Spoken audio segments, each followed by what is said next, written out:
Donc tout ce que j'ai écrit de moi-même pour cette formation, vous pouvez le connaître, vous pouvez ne pas le connaître. Si vous avez des questions, je vous invite grandement à prendre la parole. Vous faites une demande de prise de parole, bien évidemment. Voilà.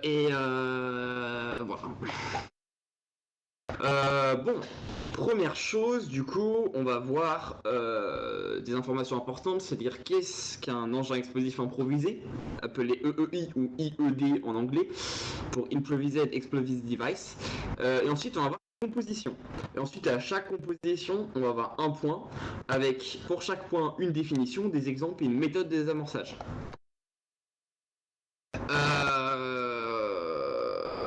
Et ensuite, du coup, il y aura une petite partie rapide pour un lexique auxiliaire avec notamment les équipements prévus et livrés, du coup, enfin délivrés plutôt, aux opérateurs de la FCM afin qu'ils puissent opérer en toute sécurité. Alors, juste ne bougez pas, je vais juste noter vos noms sur ma petite tablette en face de moi.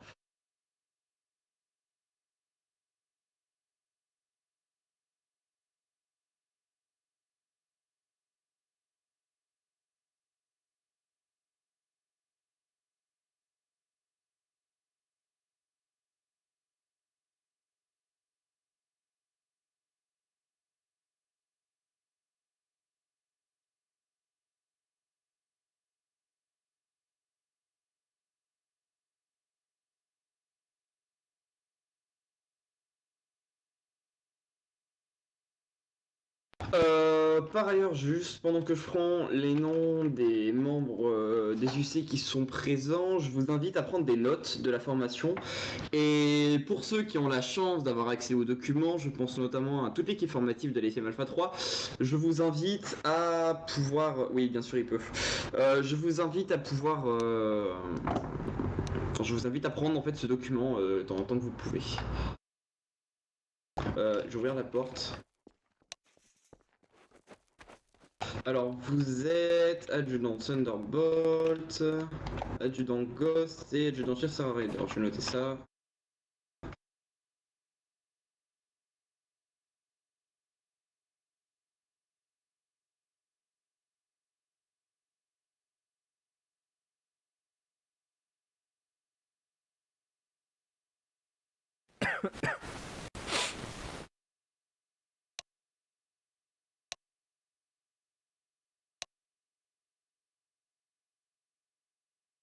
Mais je vais fermer la porte, hein, et il sera là. Alors, bien, donc comme je disais, pour ceux qui ont accès au document, je vous invite à l'ouvrir tout de suite. Ça sera beaucoup plus facile pour vous de suivre la formation si vous avez un support sous vos yeux. Pour les autres, je vous invite très très fortement à prendre des notes, que ce soit sur un papier, sur votre tablette, sur tout ce que vous voulez, je vous invite à prendre des notes.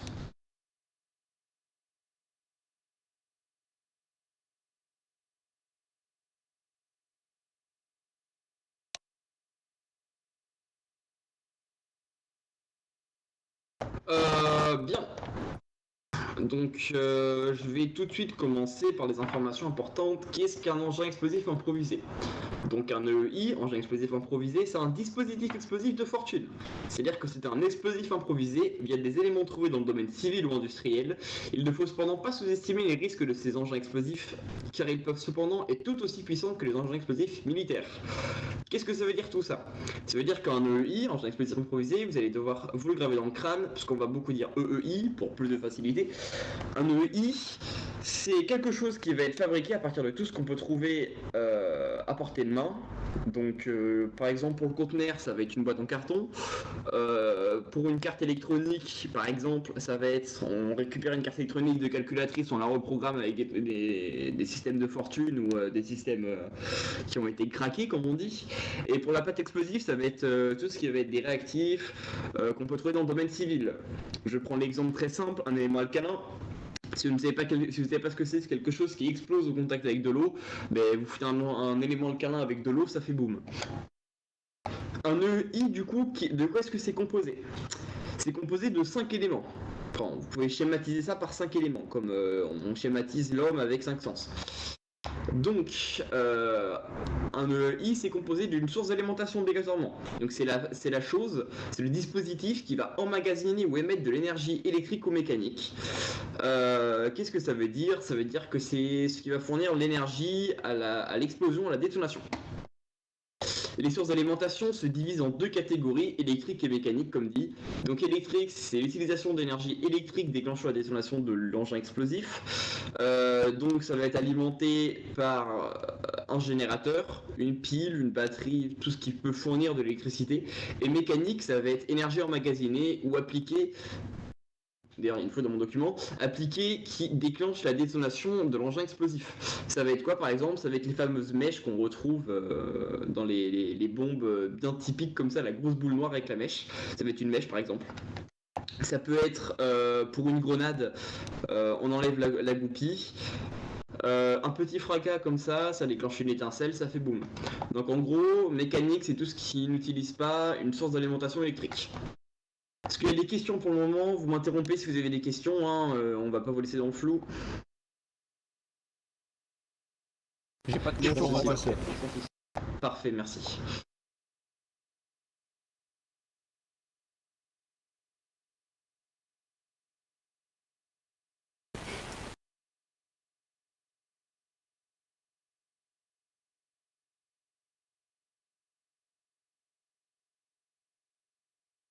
Ensuite, on a le déclencheur. Donc, c'est le dispositif servant à établir, à rompre ou à modifier un raccordement dans un engin explosif. Il se divise en deux catégories, les détonateurs et l'armement. Donc, pour faire simple, c'est la chose qui va amorcer l'explosion. Ça peut être une détonation, donc l'amorçage de l'explosif déclenchant son explosion.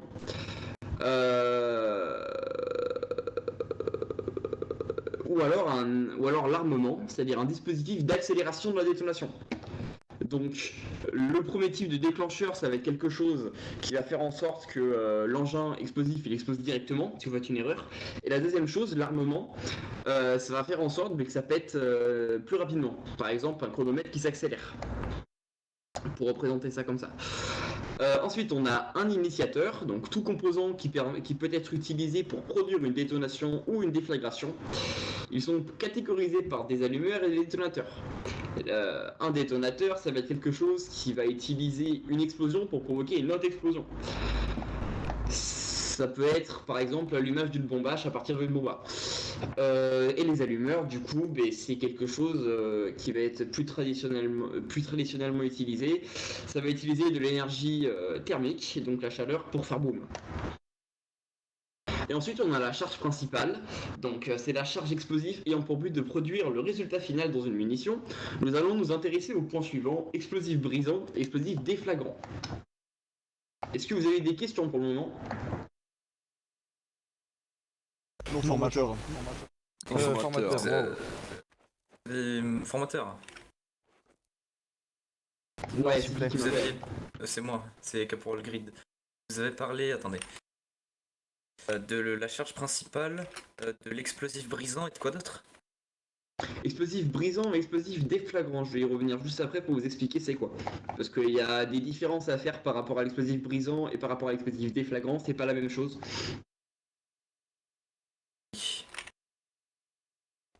Et surtout, il y a un moyen de les reconnaître qui est vachement facile et ça va être très utile pour les unités cylophiles. Alors, un explosif brisant, c'est quoi? C'est un composant chimique ou mélange capable de supporter ou maintenir une onde de détonation. Les explosifs brisants n'exigent pas le confinement puisqu'ils ont une combustion instantanée qui produit la chaleur, le gaz, une expansion rapide de la matière, une onde de choc détonation. En gros, c'est quelque chose qui va péter directement, qui n'a pas besoin d'être confiné.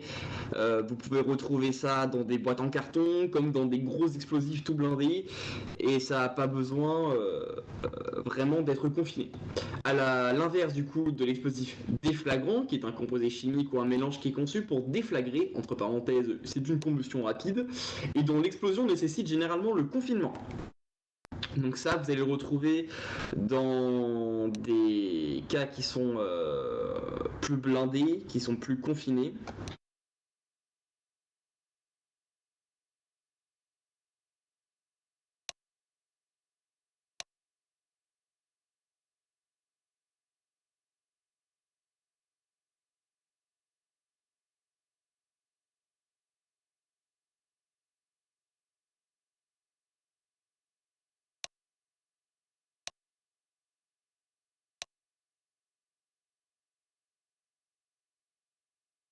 Ouais. Caporal. Mon formateur, j'ai une question Ouais. des types d'explosifs. Ouais. Dans quelle situation on utiliserait par exemple le brisant et dans quelle situation on utiliserait le déflagrant par exemple? Ça va dépendre de la personne qui pose la bombe. Un explosif brisant peut être utilisé pour une effraction, par exemple, que vous posez sur une porte pour rentrer comme ça directement. Ça peut être une petite charge de C4, une intermite, quelque chose dans le genre. Et un explosif déflagrant, ça va être utilisé pour faire des gros dégâts. Donc, ça va être utilisé, par exemple, ça va être utilisé par exemple pour faire des gros dégâts à les infrastructures en mettant à côté d'un générateur par exemple pour endommager et mettre à mal toute une installation électrique. Ça peut être utilisé pour bloquer des chemins, ça peut être utilisé dans beaucoup de situations. Pour faire simple, un explosif brisant, ça va avoir beaucoup moins de force d'impact qu'un explosif déflagrant. D'accord, merci. Caporal chef, vous aviez une question. Quand vous dites qu'il y a besoin d'être confiné, c'est-à-dire, j'ai pas trop compris cette partie. C'est-à-dire, alors quelque chose qui va être confiné, ça va être quelque chose qui va être confiné. Je disais, ça va être quelque chose qui va être à l'intérieur d'un caisson blindé, par exemple. Je prends un exemple. Vous prenez une petite caisse comme ceci, ou pardon, vous prenez, je disais, une petite caisse comme ceci, ça va pas être confiné. Vous prenez une grosse caisse bien blindée comme ceci, ça va être confiné. Ça, c'est Et pourquoi il en confiné. a besoin en fait? Ça Pourquoi- dépend. Parce que ça va être beaucoup plus stable en fait à l'intérieur de quelque chose comme ceci, qui est confiné, qui est blindé, parce que le mélange va être vachement sensible, alors que pour un explosif brisant, ça peut être transporté, ça peut être placé à tout va, ça peut être panié dans tous les sens, etc. Ok. Allez-y, caporal. Du coup, pour imaginons du coup cette fameuse caisse là, en métal qui sert du coup à la stabilité, etc. Est-ce que du coup, Qu'est-ce déflagrant, que du si elle coup reçoit un choc, elle se reçoit un choc du type, je sais pas moi, elle tombe d'un camion quoi que ce soit et qu'elle abîme du coup la coque blindage, est-ce que ça peut du coup actionner le produit, le mélange chimique et faire péter sans qu'on veut nous entre guillemets, genre ça, comme un Ça se peut, détonateur quoi. ça va dépendre de votre explosif, ça va dépendre de votre, de comment est-ce que votre explosif aussi il est composé, de votre composition de l'explosif, je disais. Ça va dépendre de beaucoup de facteurs, mais plus votre explosif est sensible au choc qu'il y a aux alentours, plus votre explosif va exploser facilement. Ça peut être utile, mais très dangereux à manier dans des situations où vous voulez pas que justement ça bouge. Si votre conteneur commence à bouger, il aura beaucoup plus de chances d'exploser. Ok, donc disons que l'explosif ou flag... punaise, déflagrant est un peu plus instable à cause de son mélange à l'intérieur qui peut être activé sans le vouloir.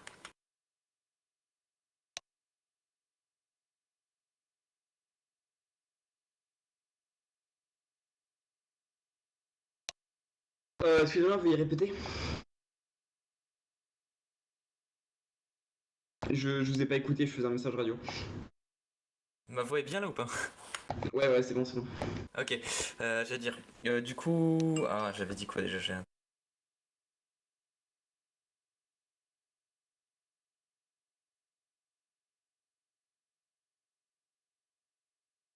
Je sais plus si c'est ça, mais en gros, c'est du coup plus instable, du coup, d'utiliser de la déflagrant parce qu'elle peut. Comment dire? Le mélange à l'intérieur peut, entre guillemets, s'activer sans qu'on l'ordonne ou qu'on le souhaite. Euh, alors que du coup, l'explosif brisant est beaucoup plus stable, disons-le, c'est bien ça? Ouais, ouais, c'est bien ça. Attendez, allez au niveau de, allez de l'autre côté, allez de l'autre côté, sergent.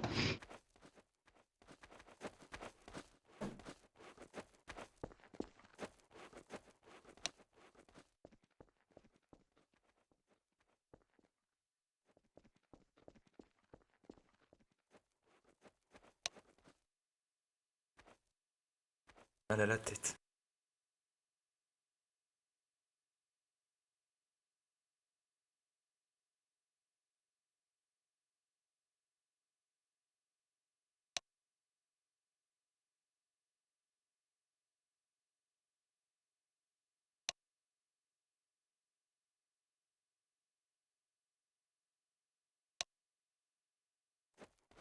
à côté de vos collègues et surtout de ne pas ouvrir votre gueule quand vous êtes en retard. Est-ce qu'il y a encore des questions par rapport aux explosifs? Brison et des dragons, je veux dire. Non Non. formateur. Ouais, non. Formateur. Formateur. Parfait, alors on va commencer directement à rentrer dans notre formation directement. Là, c'était qu'une petite introduction. On va commencer par des informations générales. Petit 1, préambule. C'est très rire de faire ça. Dans la première partie de cette formation, nous avons défini ce qu'est un explosif improvisé et ce qu'il les compose. Or, en pratique, les EI sont des structures bien plus complexes, pouvant certes être aménagées et structurées à partir de matériel issu du domaine civil, mais certains EI peuvent être fabriqués avec du matériel sophistiqué issu du domaine militaire et composés en structures complexes. Par exemple, un EI peut se limiter à une simple boîte de métal contenant l'explosif, comme par exemple cette petite caisse ici, mais peut aussi être tout un couloir rempli de capteurs aboutissant sur un explosif utilisant l'effet directionnel, pouvant engendrer de graves complications pratiques quant aux installations présentes sur place. Qu'est-ce que l'effet directionnel? L'effet directionnel, c'est un effet utilisant la topographie du terrain afin de propulser l'onde de choc ou l'explosion dans une ou plusieurs directions. Je vous écoute, caporal chef. Est-ce que vous pourriez aller beaucoup moins vite et recommencer parce Oui, que là, s'il on vous a plaît. absolument rien suivi. On a absolument. Parfait, je recommence moins vite. Donc, je passe l'introduction de ce préambule. En pratique, les EEI sont des structures bien plus complexes et peuvent être certes aménagées et structurées à partir de matériel issu du domaine civil, mais peuvent aussi être fabriqués avec du matériel sophistiqué issu du domaine militaire et composé en structures complexes. Par exemple, un EEI peut se présenter à une simple boîte contenant l'explosif, comme celle présente sur ma droite ici, la petite caisse, mais peut aussi être tout un couloir rempli de capteurs aboutissant sur un explosif utilisant l'effet directionnel, pouvant engendrer de graves complications pratiques quant aux installations présentes sur place. Il y avait une demande de parole, je crois que c'est Moïse. Oui. Est-ce que vous pouvez répéter les initiales, s'il vous plaît? EEI, j'arrête pas de le répéter depuis le début de la formation, il va falloir merci. commencer à Non, un petit peu, mais- caporal chef. Oui, mais je suis, c'est juste que j'ai l'impression que vous dites O-E-I. Et pas Ah, Non, oui, c'est EEI, moi. bien EEI. Mais Ah, oui, ok, mais ok. pour faire plus simple, comme c'est deux E qui se suivent, ça s'écrit comme ça. Voilà, bah mais oui, je dis directement, EEI. tiens. Je dis EEI, explosif improvisé. Ok. Mais ça s'écrit EEI, ou IED si vous préférez, pour les Improvised Explosive Device. Ah, Moi, le reste, ça fait une question. C'était quoi? Est-ce que vous pouvez rappeler ce que ça veut dire EEI, s'il vous plaît? Ouais, j'ai pas entendu. Genre. Je répéterai pas. Explosif. Ah, ok. ouais. Ah, bon. À la limite, une chose que je peux rappeler, ça va être l'effet directionnel, qui est donc un effet utilisant la topographie du terrain, afin de propulser l'onde de choc ou l'explosion dans une ou plusieurs directions. Un effet multidirectionnel propulsera dans plusieurs directions, un effet unidirectionnel dans une seule direction. Trop rapide, mon formateur.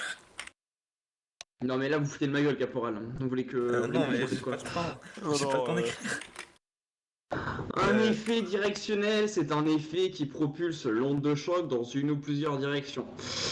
Ça va être un effet unidirectionnel ou multidirectionnel. Unidirectionnel, une direction. Unidirectionnel va propulser dans une seule direction. Multidirectionnel, ça va être dans plusieurs directions, parce que multi. Vous voulez que je répète ou c'est bon? tout compris. Non, j'ai fini d'écrire, c'est bon. Il va falloir commencer à écrire un petit peu plus vite, caporal. Hein. Vous êtes plus à la fac ici. J'ai jamais été à la fac, mais alors. Ça m'étonne pas. De ce fait, lorsque vous identifiez un explosif, il est impératif d'identifier. Ça vous choque, caporal chef? Non. Parfait. De ce fait, je recommence, lorsque vous identifiez un explosif, il est impératif d'identifier les particularités de l'explosif afin de remonter un maximum de détails à vos collègues. Ça peut être des déteneurs comme il y a de présence sécurité ici, ça peut être vos collègues du CME.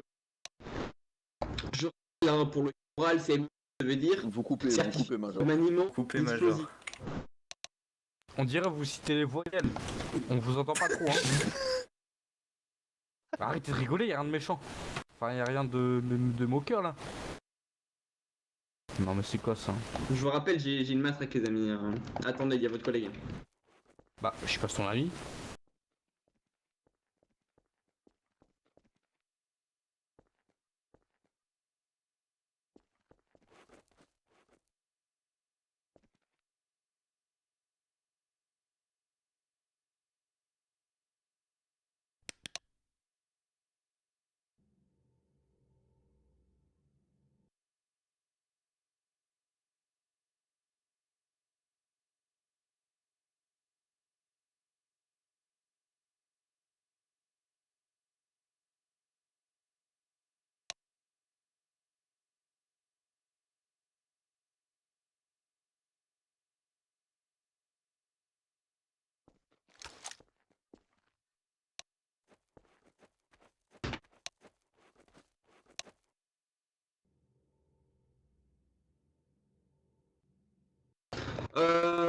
Bon, du coup, je vais reprendre au niveau de ce qu'on fait quand on identifie un explosif. D'ailleurs, vous m'entendez ou pas, caporal là? Affirmatif. Parfait. Donc, lorsque vous identifierez un explosif, il est impératif d'identifier les particularités de l'explosif afin de remonter un maximum de détails à vos collègues. Là, j'ai eu le OK ou pas? Parfait. Non. Parfait. Vous trouverez... je vais vous dicter plutôt une liste non exhaustive des particularités à remonter sur un explosif afin que vous et vos collègues vous organisiez au mieux possible sur le déminage. Structure externe à l'explosif, mais assez proche pour être suspecté d'en faire partie. Par exemple, si vous avez votre explosif principal, côté, je sais pas, il y a une espèce de gros générateur, eh bien, il faut prendre en compte que ce générateur peut alimenter l'explosif. Taille de conteneur de l'explosif. Il est possible que plus votre conteneur d'explosif est grand, plus il est complexe ou plus il contient de matière explosive. Et si vous réfléchissez un petit peu, vous comprendrez rapidement que plus il y a de matière composant l'explosif, plus la force d'explosion va être puissante. Identification visuelle, moyen de communication sans fil, allumeur pyrotechnique, matière explosive, etc. C'est-à-dire tout ce qui compose votre explosif. Si possible, identification visuelle de la complexité de l'explosif. On verra ça un petit peu plus tard ce que c'est une complexité de l'explosif. Et si possible, identification visuelle des particularités techniques de l'explosif. On rappelle les particularités techniques, ce que c'est. Un opérateur, s'il vous plaît, pouvez me dire ce que c'est les particularités d'un explosif, genre ceux qui la composent? Allez-y, caporal. Ce qui était dit au début, Major? Ce qui compose un explosif. La source d'alimentation. Du coup, ce qui peut être électrique comme mécanique. Le déclencheur. Le détonateur. Et la charge principale, si je me trompe pas. Alors, il vous manque une chose. Le contenant.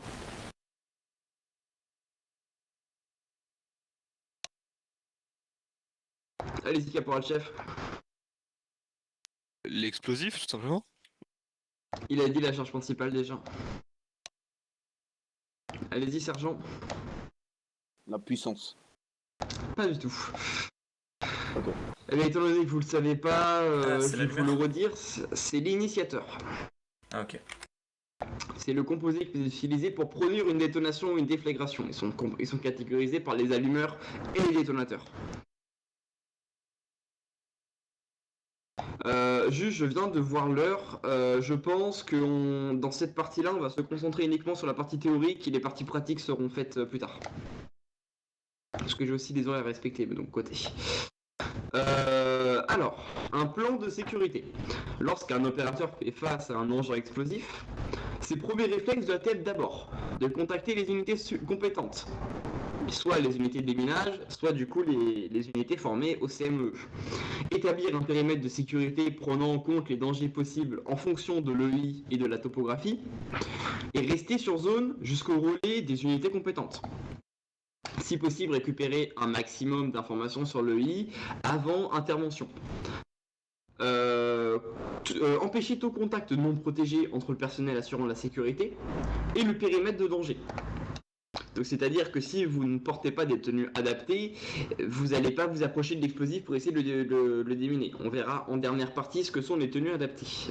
Petit disclaimer, ce n'est pas des OD10E comme ils possèdent dans la sécurité, on va utiliser des tenues plus légères appelées taxiseux. Domaine d'action. Alors ça va se situer en plusieurs parties. Donc, les opérateurs formés pourront agir suivant différents domaines d'action. Non, TAC 6E. TAC 6E. TAC 6E, on verra ça à la fin. Les domaines d'action de l'FIM, du coup, ça va être un cas d'urgence absolue, c'est-à-dire lorsque vous êtes en intervention et que c'est quelque chose à gérer directement.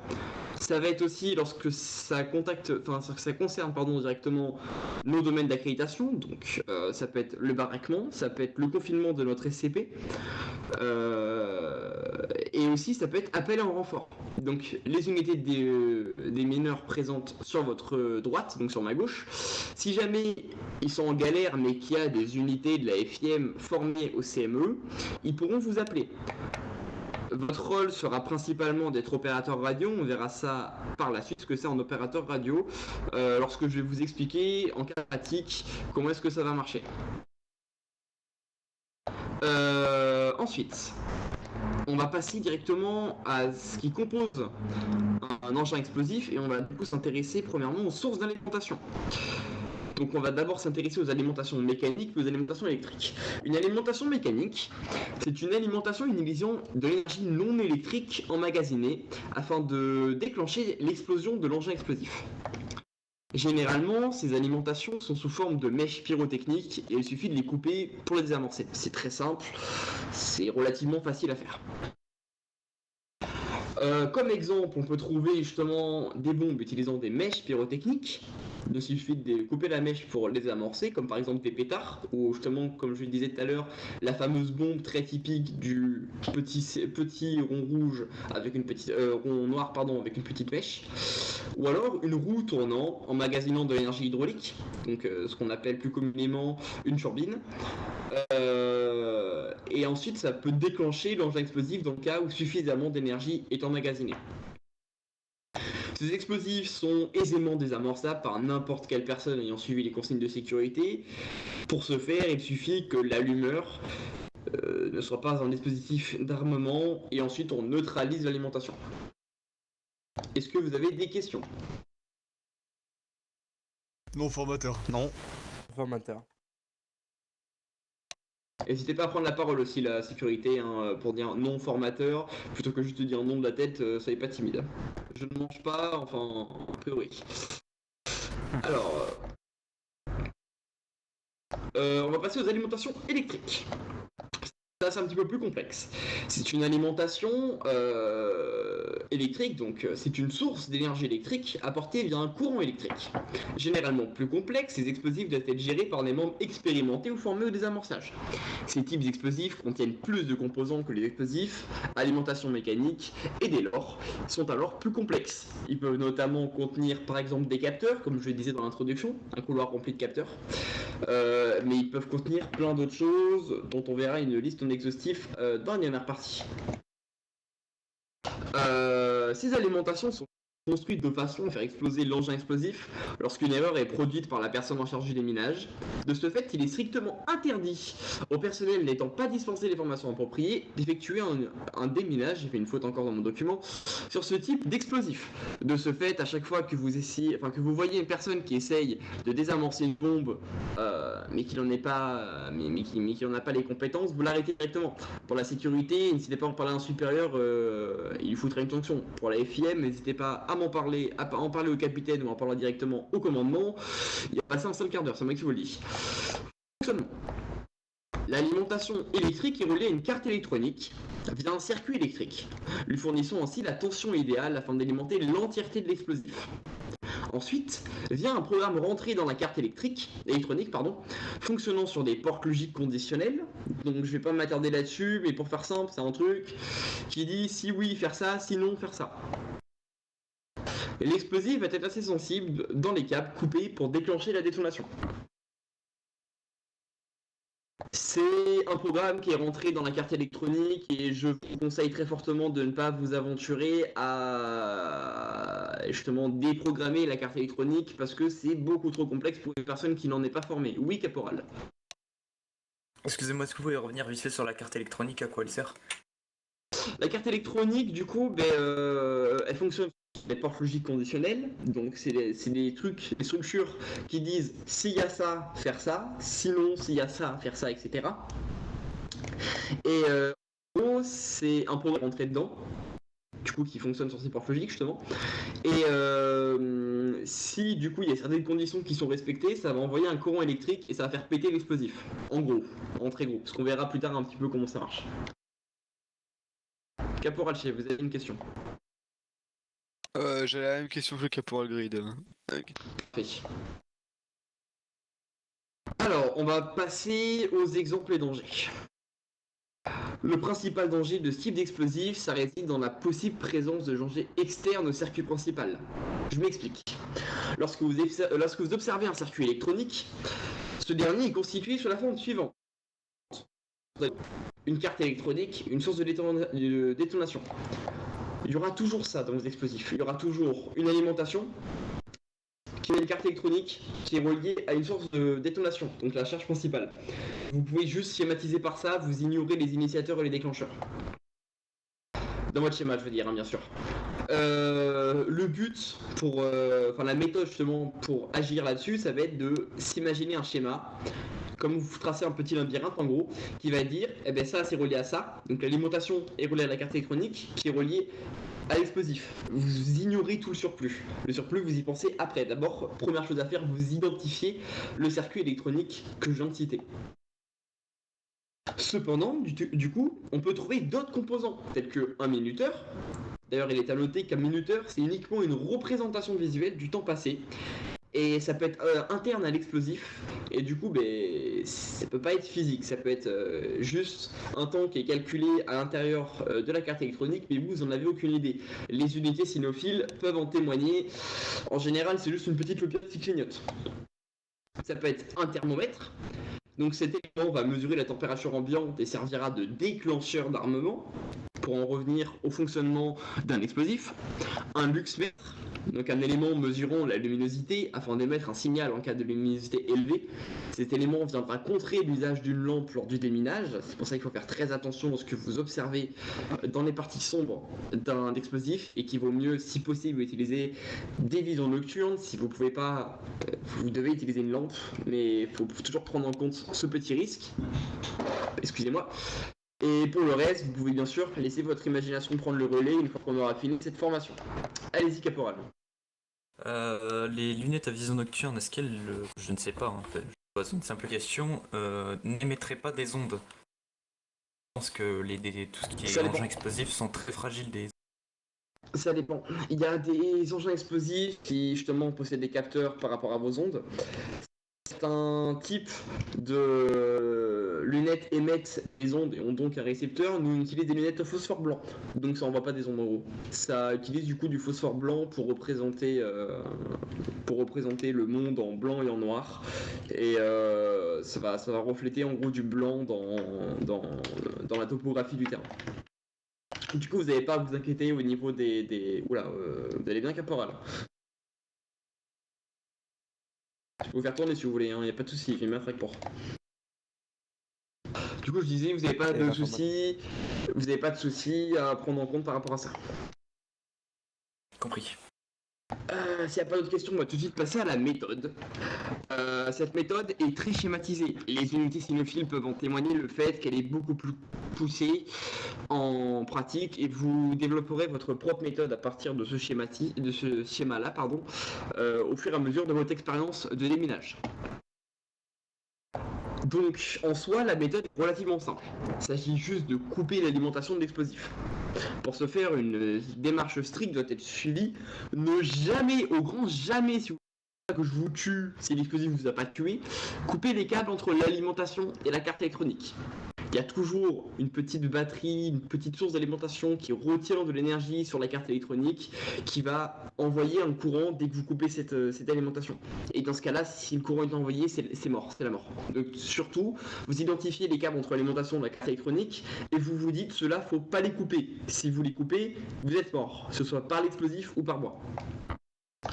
Ensuite, il faut visualiser le chemin transportant le courant de la carte électronique vers l'explosif, et vous neutralisez ce chemin. C'est aussi simple que ça. Vous n'avez pas à vous inquiéter des autres pièges quand vous neutralisez ce chemin. Il faut bien prendre en compte les pièges, et les pièges, on verra ça dans la dernière partie. Est-ce qu'il y a des questions sur la partie d'alimentation? Non formateur. Allez-y, caporal chef. Est-ce que vous pouvez répéter la partie quand vous dites visualiser le chemin, c'est-à-dire, j'ai pas tout compris. Hein. Ça fait référence à ce que je disais un petit peu plus haut, c'est-à-dire l'alimentation va fournir du courant à la carte électronique, qui va fournir du courant à la charge principale. Pardon. En gros, ce que vous allez faire, ça va être visualiser à travers les câbles, quel câble transporte le courant vers où, et vous coupez uniquement en gros les câbles qui transportent le courant entre la carte électronique et la charge principale. Dites-vous uniquement que ça, c'est du schéma. En pratique, vous allez vous dire, là vous pouvez vous imaginer, ok, il y a un ou deux câbles. En pratique, il peut y en avoir 125. J'ai déjà connu des démineurs qui ont coupé un par un 100 câbles, qui ont dénudé chaque câble comme ça, qui les ont coupés un par un. Il y en avait 100. Et je peux vous dire qu'ils ont fait ça pour rien, parce que c'est pas prévu pour.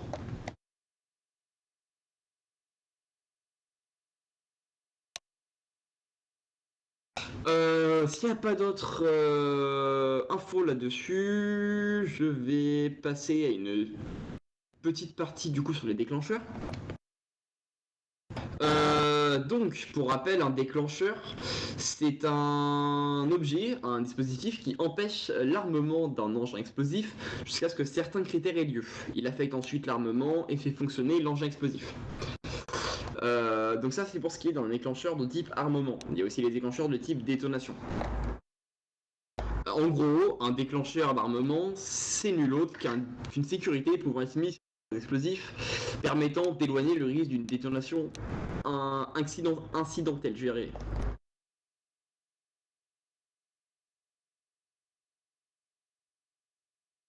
Par rapport au fil pigé, on en reviendra justement pour les pièges tout à la fin. Donc un armement, voilà, c'est juste quelque chose, c'est une sécurité supplémentaire qui va éviter que accidentellement ou incidentellement vous activez l'explosif. Tant que cet armement il n'est pas activé, vous risquez pas de faire péter l'explosif, mais en termes pratiques, vous aurez très peu de chances de savoir si l'armement est activé ou pas. En parlant de la pratique, un déclencheur d'armement, c'est une sécurité quant à la détonation. De ce fait, tant que ce dernier n'a pas été activé, l'explosif n'explosera jamais. Sauf si vraiment il y a une source externe qui vient faire péter l'explosif. J'arrive, caporal chef, je finis mon point. De ce fait, tant que vous êtes assuré que l'explosif n'est pas armé et ne s'armera pas en fonction de vos actions, vous êtes libre de récolter un maximum d'informations sur l'explosif et de faire autant d'actions que vous voulez. Allez-y, caporal chef, vous avez une question? Oui, j'allais dire, est-ce qu'on pourrait pas directement neutraliser le déclencheur ou c'est impossible? C'est le but à faire. Le but, c'est de couper les câbles entre la carte électronique et l'alimentation et la charge explosive, pardon, parce que on va voir plus tard comment est-ce que ça fait le déclencheur. Mais le déclencheur, vous pourrez pas le désactiver. En réalité, vous coupez pas. En réalité, vous coupez pas les câbles entre la carte électronique et l'alimentation. Et la charge explosive, je vais y arriver. Parce que s'il y avait vraiment des câbles qui étaient reliés entre la carte électronique et la charge explosive, bordel de merde, sachant qu'il y a des pièges qui s'appellent les courants continus, donc comme leur nom l'indique, il y a toujours du courant qui passe dans ces câbles. Et bien l'explosif il exploserait tout simplement. En réalité, il y a l'armement justement qui est collé à l'explosif. En général, ça va être une résistance, on verra ça plus tard. Et le but, ça va être de couper les câbles qui sont reliés entre la carte électronique et l'armement. Question? Non formateur. L'informateur. Parfait. L'informateur. Donc, deuxième type de déclencheur, on a les détonateurs. Un détonateur, c'est quoi? Les déclencheurs de détonation, donc les détonateurs, c'est les éléments principaux d'un explosif. C'est eux qui déclenchent la détonation, sauf lorsque le déclencheur d'armement n'est pas activé. Un détonateur va donc être un déclencheur et, suivant le type de déclencheur, électrique, électronique, chimique, mécanique, enverra de l'énergie à la matière explosive afin de provoquer la détonation. C'est pas toujours là, mais ça peut être là. Le détonateur est quasiment tout le temps intégré dans une seule carte électronique instaurée. En gros, s'il est là, vous le verrez pas parce qu'il est dans la carte électronique et tant que vous touchez pas la carte électronique, vous faites pas chier par rapport au détonateur. Allez-y, caporal. Tu pourrais juste revenir sur le point où le détonateur est un déclencheur. Mais on est dans la partie déclencheur, donc le détonateur c'est un déclencheur de détonation. Ok, donc ça rentre dans la case. Donc, ouais, c'est un déclencheur, donc c'est quelque chose qui va provoquer l'explosion. Oui, caporal chef. Je suis désolé, je vous suis pas, mais du coup, c'est pas la même chose, un déclencheur et un détonateur ou c'est Le je comprends déclencheur, pas, en fait, alors, le déclencheur c'est la catégorie et le détonateur c'est le type si vous voulez. En gros, un détonateur pardon est un déclencheur, mais un déclencheur peut être soit un armement, donc un déclencheur d'armement, soit un détonateur, un déclencheur de détonation. Ok. Comme le caporal vient de le dire, un détonateur c'est un type de déclencheur. Et du coup, vous avez parlé que c'était un élément principal de quoi C'est un élément principal de l'explosif, mais vous allez quasiment jamais y toucher en fait. Donc c'est important de le connaître, de savoir qu'il existe, de savoir qu'il est là, mais quasiment jamais vous allez y toucher. Hein. Vous allez autant y toucher que moi j'ai touché les bombes nucléaires dans ma vie. Ah, Donc c'est-à-dire jamais. oui, j'avais compris mon formateur. Parfait. Vous allez m'appeler Major, hein, je vous aurais tabassé. Petite partie pratique, les détonateurs mécaniques, électriques, électroniques vont fournir de la chaleur à la pâte explosive par un courant ou une mèche, tandis que les détonateurs chimiques vont utiliser une réaction chimique exothermique afin de déclencher l'explosion. Se référencer à la méthodologie qu'on va voir à la fin pour en savoir plus. En gros, dans tous les cas, ça va fournir de la chaleur à l'explosif et l'explosif va péter grâce à cette chaleur. Il peut y avoir d'autres types, hein, bien sûr. Il y a des détonateurs justement qui pètent en fonction des ondes. Hein. Si jamais il y a un choc ou quoi, l'explosif va péter. Dans ce cas-là, le détonateur, il va pas fournir du courant, de la chaleur ou quoi. Il va faire en sorte que y ait un choc pour que ça pète. Genre par exemple, ça va être un piston qui va s'activer, qui va taper l'explosif. Et comme l'explosif va péter à cause du choc, ça va péter. S'il n'y a pas d'autres questions sur le déclencheur, on passe à l'initiateur.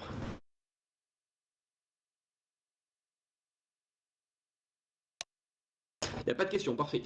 Initiateur, tout composant qui peut être utilisé pour produire une détonation ou une déflagration. Les initiateurs sont catégorisés en détonateurs ou en allumeurs. Donc on va voir les allumeurs d'abord, puis les détonateurs après. Sachant que les allumeurs, ça va être le truc le plus principal, le truc qu'on va trouver partout, vraiment. Donc les allumeurs, c'est les éléments issus du domaine civil et militaire, procurant une source de chaleur à la charge explosive. Le plus courant est l'initiateur électrique. Le but de cet initiateur est d'accumuler du courant dans une résistance et par l'effet Joule créer de la chaleur qui entraîne la détonation de la charge. En gros, c'est une résistance. Une résistance, ça chauffe quand vous foutez de l'énergie dedans. Et bien comme ça va chauffer en fonction de l'énergie qu'il y a dedans, ça va péter. Et plus il y a d'énergie, plus ça chauffe. Pour ça justement que les courants continus peuvent exister. Pour les unités sinophiles, je parle notamment. Un courant continu, c'est un très faible courant qui va passer dans votre résistance. Et du coup, si vous le coupez, c'est la merde. Si vous le coupez, vous vous foirez. Parce que du coup, si vous le coupez, votre carte électronique ne reçoit plus le courant qui revient. Et du coup, elle envoie une très grosse charge qui va faire chauffer beaucoup la résistance. Allez-y, caporal. Vous avez dit que l'allumeur donne une source du coup de chaleur. Et cette source de chaleur va servir du coup à activer quoi exactement? La charge explosive, comme je vous ai dit tout à l'heure, l'allumeur en gros, donc c'est la résistance que je vous parlais, ça va être collé à la charge explosive. Et quand ça va chauffer, la charge explosive en général va être sensible à la chaleur. Et quand il y a de la chaleur, ça pète. Mais du coup, plus ça chauffe, plus ça a la chance de péter. Ouais, du coup, l'allumeur sert du coup à chauffer à côté du coup de l'engin explosif, ce qui sert du coup entre guillemets de détonateur, C'est vu ça. que disons que l'engin est comment dire n'apprécie pas la chaleur et à son contact va exploser. C'est exact. En gros, je vais continuer l'information, vous allez comprendre.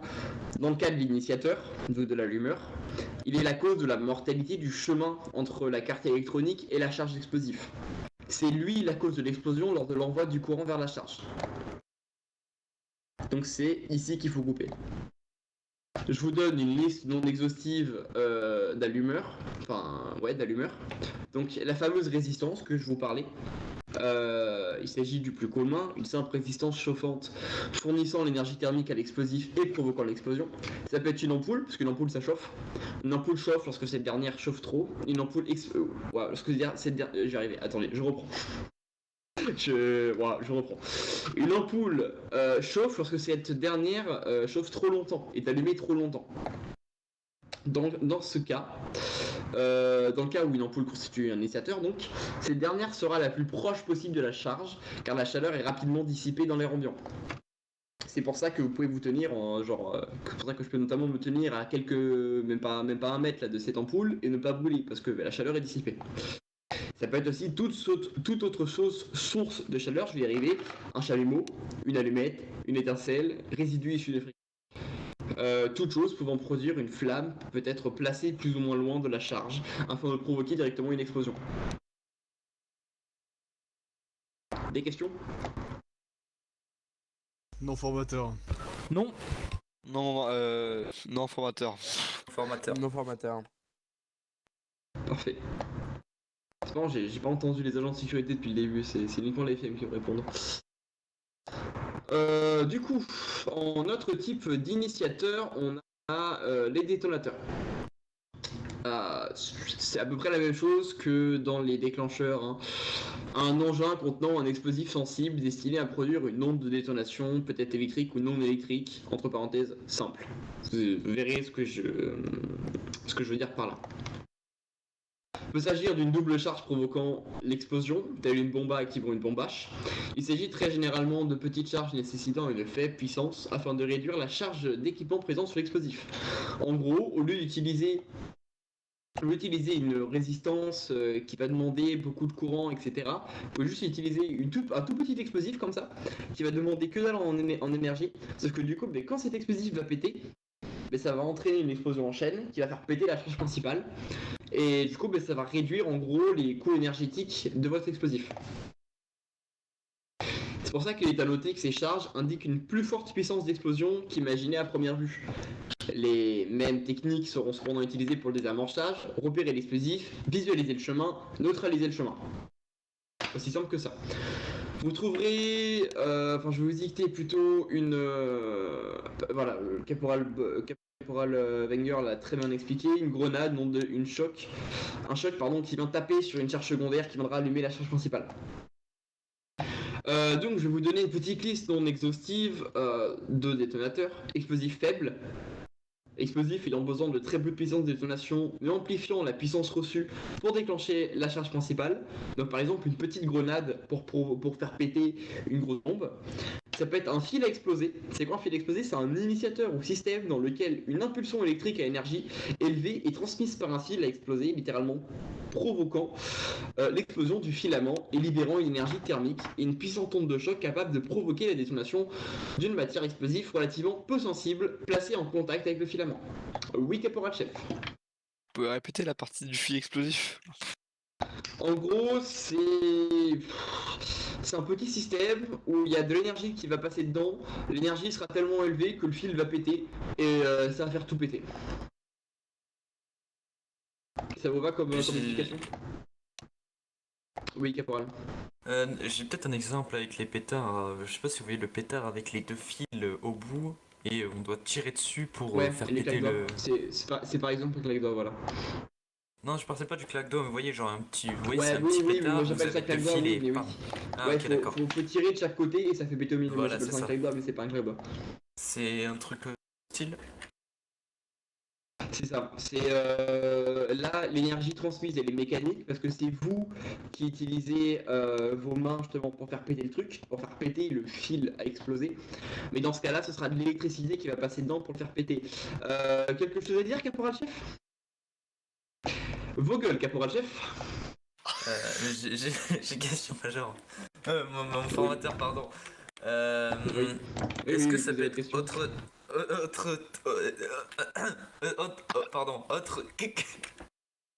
Pas Est-ce que bégayer, ça hein, peut être caporal. Alors, autre n'hésitez chose? pas, Le vous fil inquiétez explosif, pas. est-ce que le. Pardon, est-ce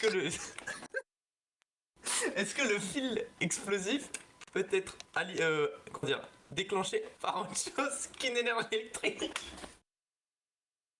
Le principe du fil explosif, dans notre cas caporal, c'est que c'est un fil électrique.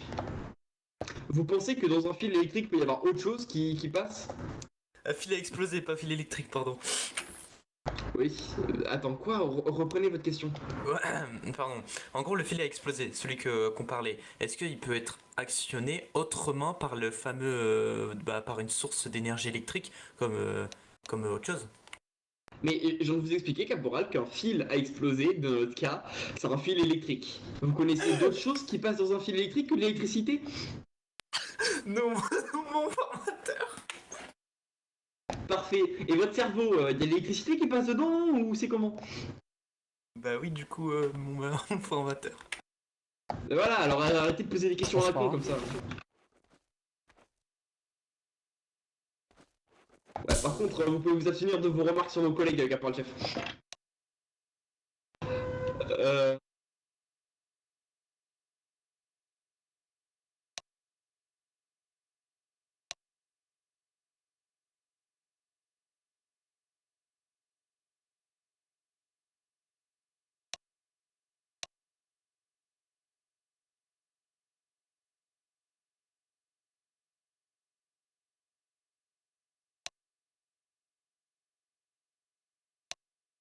Bon, je vais continuer avec mes exemples de détonateurs. On a les tubes conducteurs d'ondes de choc.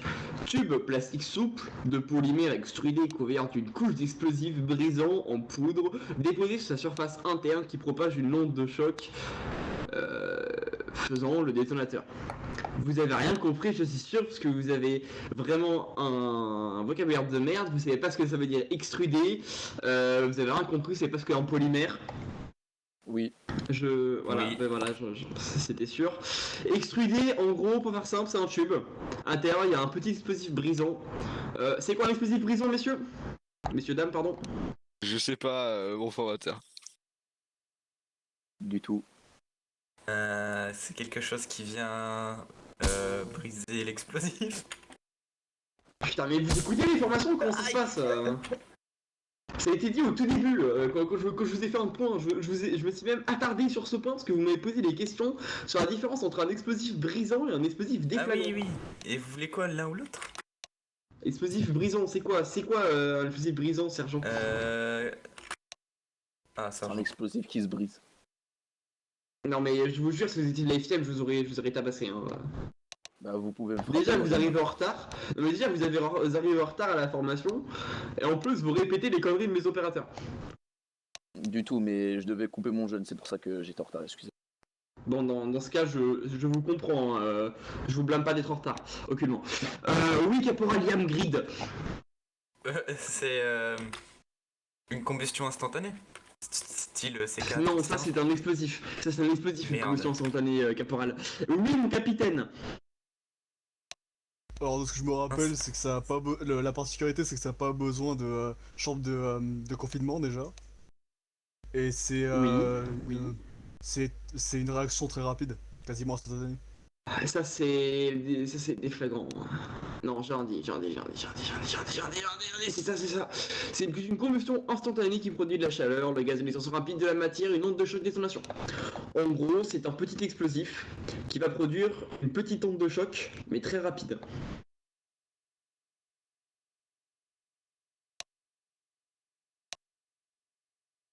Attendez, parce que du coup maintenant il faut que je revienne. J'en étais où? J'en étais aux initiateurs, c'est ça, détonateurs.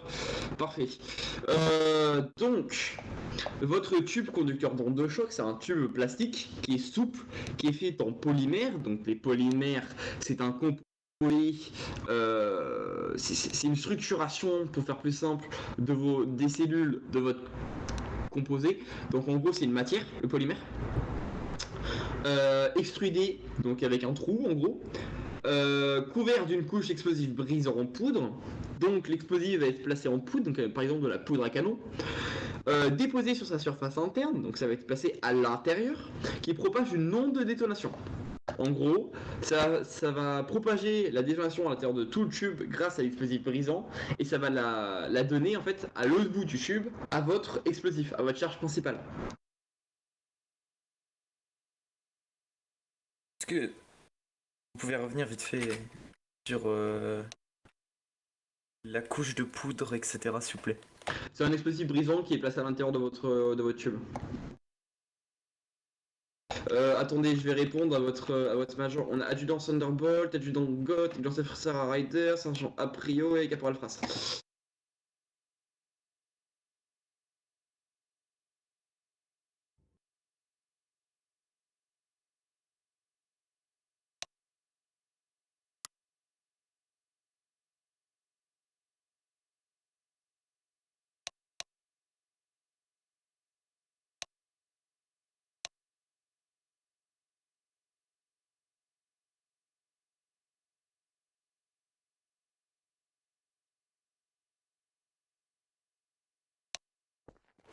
Parfait.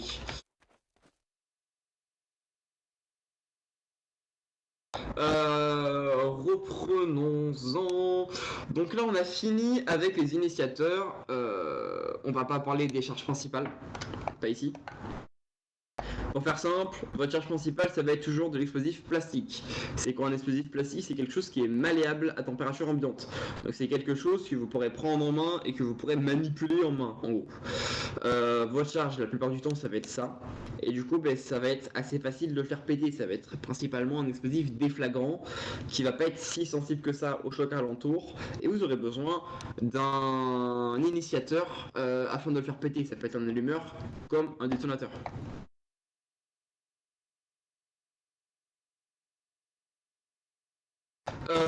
Bien, je vais vous passer un petit point sur une méthode complète, avec une méthode générale et une méthode auxiliaire, donc deux types de méthodes. Ça va dépendre de ce que vous avez en face de vous, du matériel que vous avez, etc. Et ensuite, on va passer un petit lexique. Je vais passer sur un petit lexique, puis, à l'intérieur de ce lexique, pardon, je passerai sur des équipements spéciaux. Il y aura une formation plus tard pour mes opérateurs uniquement, et non pas pour les membres de la sécurité, par rapport au désamorçage d'explosifs en situation RBC, radiologie biologique chimique. Ces derniers seront obligatoirement formés, bien évidemment, sur ce module. Pour y assister, je veux dire. Est-ce que vous avez des questions sur tout ce qu'on a fait jusqu'à présent? C'est le moment de les poser avant que je passe à la méthode. Formateur. Aucune question. Non, formateur. Oui, caporal chef. Alors vous allez me taper, mais est-ce que vous pouvez vite fait juste revenir précisément, j'irai vraiment le plus de détails pardon, sur les explosifs brisants et déflagrants, avoir précisément les deux définitions. Désolé, je force un peu là-dessus, mais...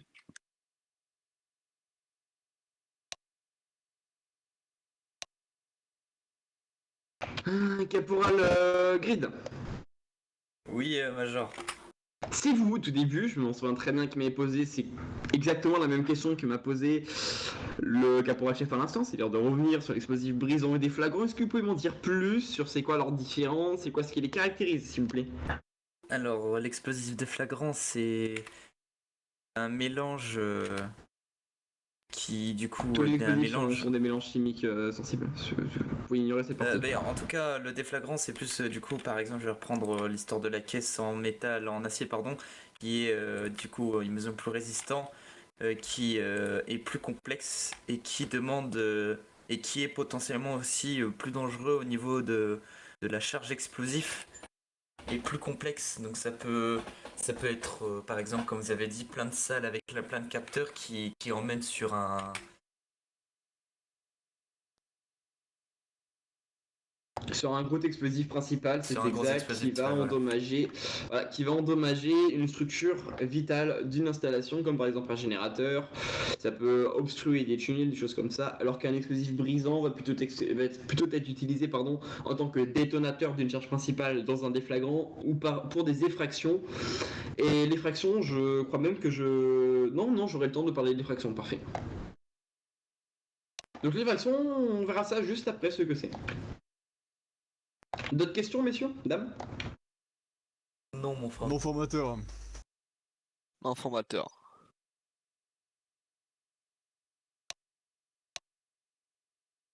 Est-ce que les agents de sécurité ont des questions? Parce que ils sont tout muets là, ils me répondent pas Non. quand je demande s'il y a des questions. Parfait. Tout du tout. Parfait. Parfait.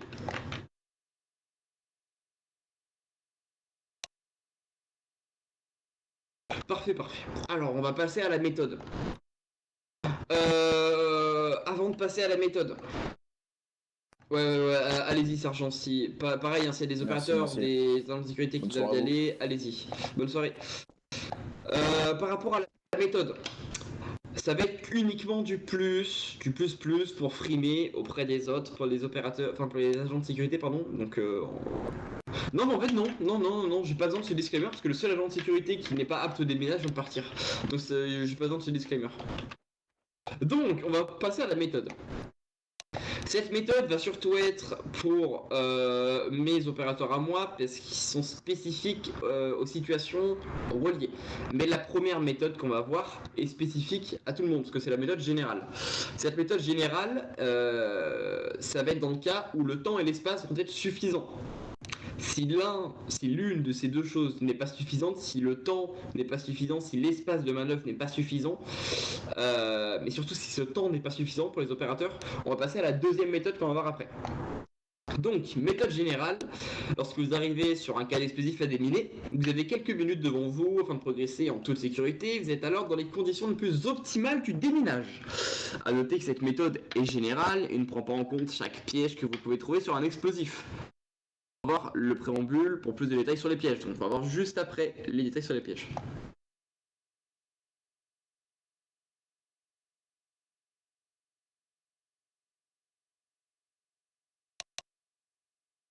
Donc on va voir juste après du coup plus de détails sur les pièges. Donc lors du désamorçage, il faut partir du principe que tout câble, tout minuteur et autre piège peut faire exploser la bombe, et qu'un maximum de pièges a été installé. Vous pouvez jamais arriver sur une bombe en vous imaginant à paix tranquille, il n'y a aucun piège. C'est Hawaï, c'est tranquille, je peux couper un câble, il va rien se passer. Voilà. Donc, cette méthode, elle va se faire en 5 étapes. Allez-y, caporal, avant que je commence la méthode. Là, ce que vous venez de dire, que par exemple, on doit prendre en compte que tout élément, entre guillemets, de l'EI est explosé, détonner la bombe. Est-ce que par exemple, la personne qui veut par exemple mettre un piège, comme vous avez dit, peut très bien faire en sorte de par exemple mettre un faux minuteur ou encore modifier par exemple une résistance pour en faire en sorte que ça ne se voit pas à l'œil nu que c'est une résistance, etc. On verra tout ça justement dans la partie piège. Vous faites ce que je faisais quand j'étais en études YouTube, c'est-à-dire que vous posez des questions sur quelque chose qu'on verra plus tard. Donc vous êtes en avance sur votre cours en gros. C'est parfait, vous réfléchissez, vous posez des questions pertinentes, j'apprécie fortement, vous êtes présent dans la formation, j'adore. Donc cette méthode, oui non mais riez pas trop quand même parce que vous êtes à moitié présent, hein. Vous posez quand même des questions sur quelque chose qu'on a vu au début de la formation. Faut écouter, mais il y a écouter. Hein. Oui, mais si vous comprenez pas, je fais des pauses tout le temps pour demander si vous avez des questions. C'est le moment de poser des questions. Hein. Si vous avez des questions, ça peut être sur le point qu'on est en train de voir, ça peut être sur un point qu'on a vu au tout début. Je peux très bien revenir sur un point qu'on a vu au tout début, il n'y a aucun problème. Hein. Mais c'est juste que revenir. Oui, d'accord, oui, il faut faire fonctionner son cerveau aussi, caporal. Hein. Vous êtes dans l'FIM, hein, vous êtes pas un casé. Compris. Et si ça vous fait rire, y'a pas de soucis, vous pouvez faire des squats. Hein. Bon, cette méthode, Fermez votre gueule. Cette méthode va se diffuser en 5 étapes. Première étape, récupérer des informations. Qui a posé la bombe? Quels sont les composants de l'explosif? La taille de l'explosif? Si une ouverture est possible?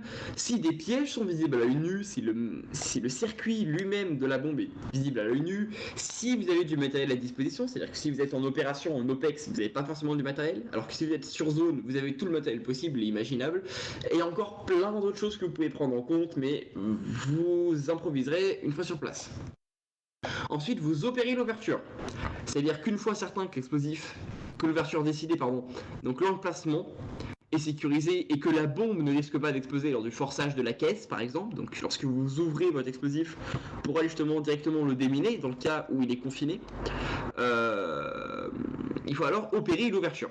Cela peut se faire en découpant une ouverture à la scie, en forçant avec une ouverture avec un pied de biche, en plantant un couteau dans la partie supérieure, puis en coupant un cercle, etc. Tout ce qui peut vous amener en fait à avoir un visuel sur l'explosif et à pouvoir manier votre explosif.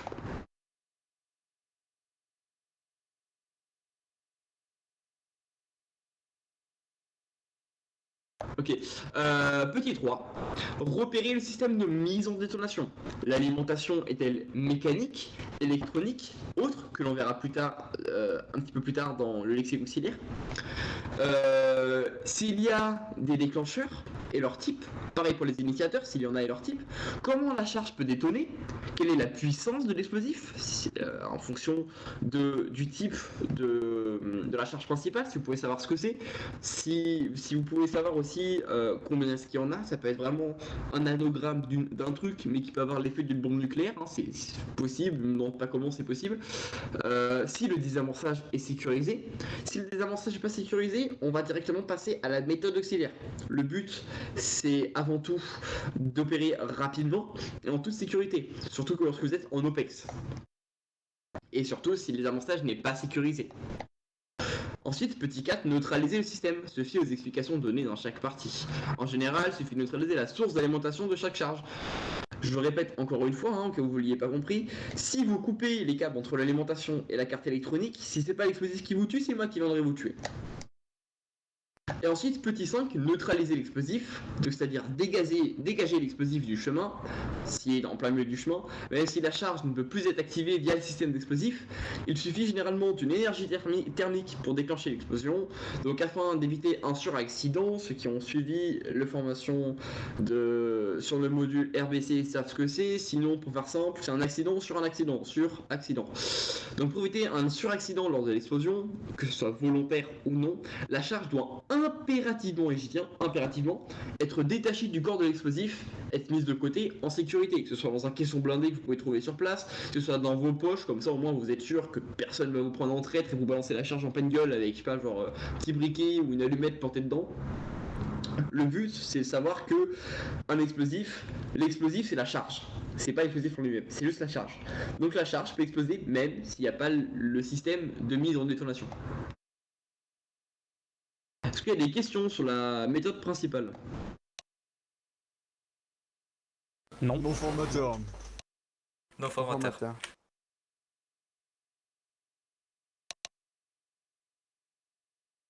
C'est farpé. Donc, méthode auxiliaire. Dans le cas où le désamorçage est compromis par manque de moyens, de temps ou toute autre raison, une autre méthode vous est mise à disposition. Premièrement, toujours récupérer les informations, qui a posé, composant l'explosif, c'est l'explosif, etc. Et deuxièmement, sécuriser les opérateurs. Dans ce cas-ci, nous opérons une explosion tactique de la charge. Il faudra alors mettre en sécurité toute personne présente afin d'éviter les blessés. Ici, c'est le moyen, le bus s'il pète pas, il sera en sécurité dans votre sac. Ici, du coup, je disais, on pourra pas désamorcer la charge. Si on peut pas la désamorcer, il faut la faire péter. Mais il faut être sûr justement que quand elle pète, vous êtes en sécurité vous pour pas qu'il vous pète à la gueule. Il faut prendre les distances appropriées, bien sûr les mesures de sécurité appropriées, donc toujours taxisso, on verra ça plus tard, il y aura des boucliers aussi qui seront mis à disposition, des boucliers déployables.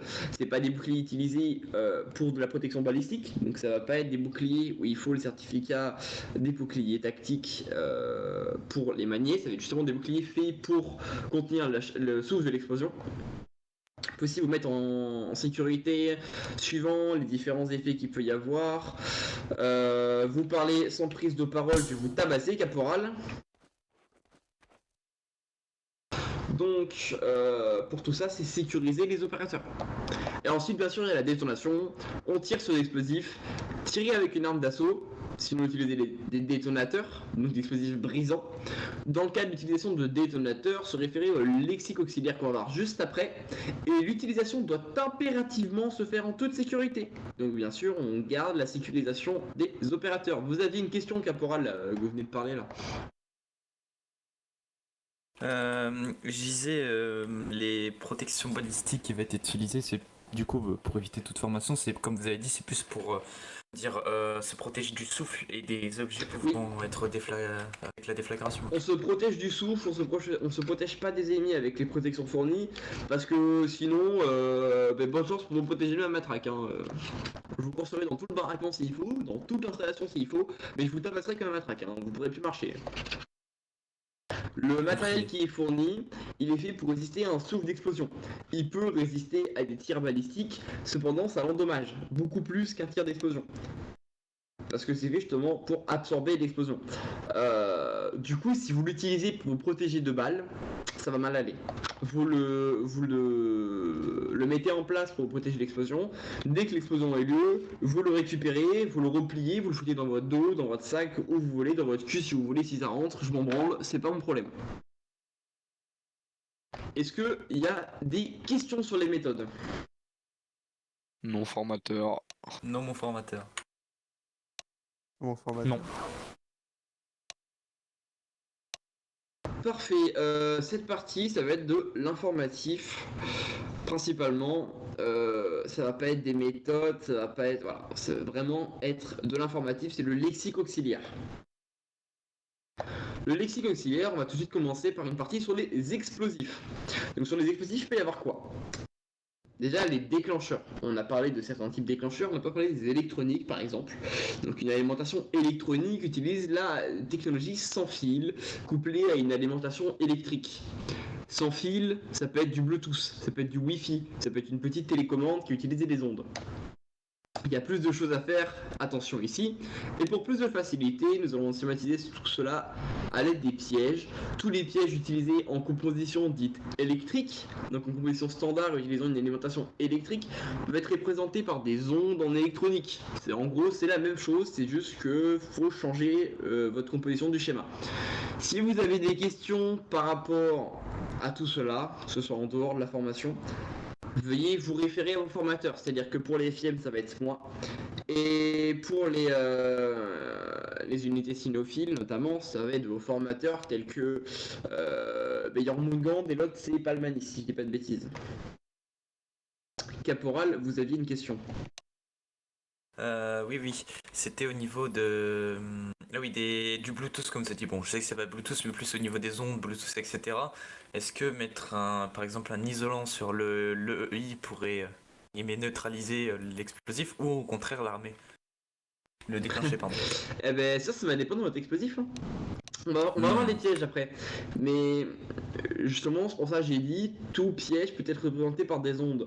En gros, ce qui peut être utilisé dans un câble, comme ce que j'ai parlé tout à l'heure, le courant continu, ça peut être utilisé par une onde. En gros, un câble en courant continu, tant que votre câble, il transmet l'énergie en faisant une boucle et la ramène, enfin il part de la carte électronique, il la ramène à la carte électronique, ça fait rien. Ça peut être pareil avec votre émetteur. En gros, tant que la carte électronique elle reçoit les ondes venant de l'émetteur, il se passe rien. Dès qu'il reçoit plus les ondes, ça pète. C'est possible. Ah. Y a d'autres questions ou pas? Non, mon formateur. Non plus. Non, mon formateur. Mon formateur. Très bien. On va voir du coup d'autres formes d'alimentation moins utilisées sur le terrain, du fait de leur complexité, de leur difficulté de mise en œuvre et surtout du fait que les matériaux sont difficiles à obtenir et sont très sensibles. Premièrement, il y a les isomères chimiques. et les détonateurs nucléaires. Ces alimentations nécessitent la présence d'un expert sur intervention ou d'une équipe spécialisée dans le domaine. Pour justement ces types-là, ça va être pour les experts, ça va être justement les formations de type RBC. Pour les huissiers, ça va être du CAD3 minimum. J'ai 2 points où j'appuierai très fortement. Un explosif dit chimique, c'est un explosif qui donne une réaction chimique provoquant la détonation. La réaction est dite exothermique, qui crée de la chaleur, exothermique. Exo c'est dehors, thermique, la chaleur, donc qui crée de la chaleur, qui évacue de la chaleur. Cette détonation fournit l'énergie nécessaire à cette... putain, j'arrivais. Non, je vais pas y arriver.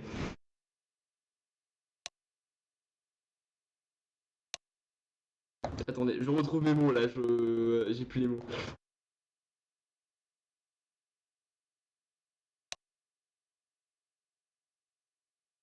C'est grave, j'ai plus les mots.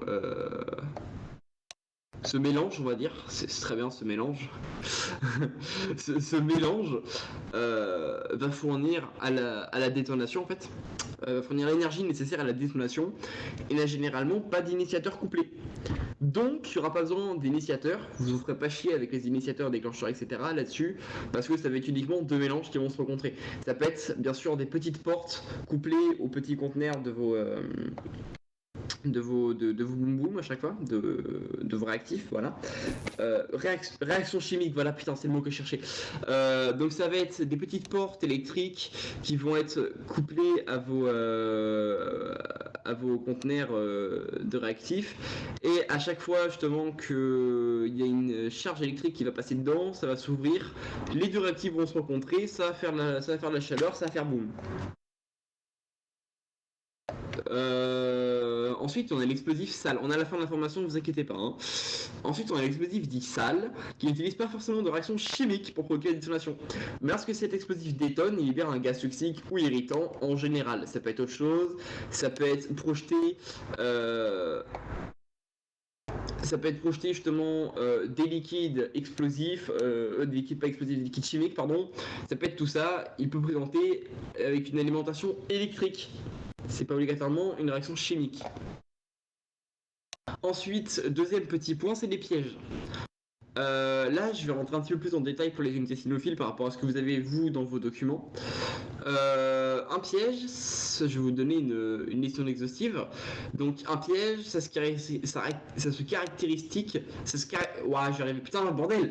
catégorise comme ressemblant à des câbles, pour faire simple. Ou, dans le cas d'une alimentation type électronique, ça va être des ondes. Donc on a les faux câbles. Ce piège peut se décliner sous plusieurs formes. Un faux câble, ça peut être un élément non conducteur, ressemblant trait pour trait au câble présent sur l'explosif. Donc par exemple, ça peut être un petit bout de ficelle vert, alors que vous avez des câbles verts absolument partout. Ben, ça va juste être là pour rajouter la difficulté lorsque le démineur il va déminer justement. Ça peut être un câble transportant un courant continu, qu'on va voir juste après, assez faible pour ne pas déclencher l'initiateur, et suivant les instructions rentrées directement dans la carte électronique, peut déclencher un chronomètre, l'accélérer, ou même déclencher directement la bombe. Non, parce que moi à 2h du mat, caporal chef, je serai au bar en train de boire. Oui, caporal. Vous avez dit que c'était un câble relié directement à quoi? J'ai pas entendu. Ça peut être un câble qui est relié à un chronomètre, ça peut déclencher un chronomètre, et en gros ça part de la carte électronique, votre câble de type faux contact, ça forme une boucle, ça part de votre carte électronique et ça revient à votre carte électronique.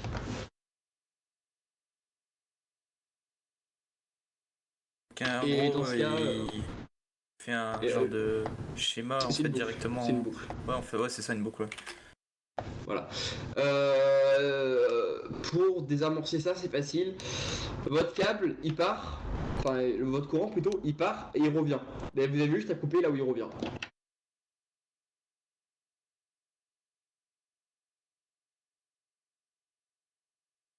Et le caporal chef, le caporal pardon, vous donne de très bonnes explications dans le journal.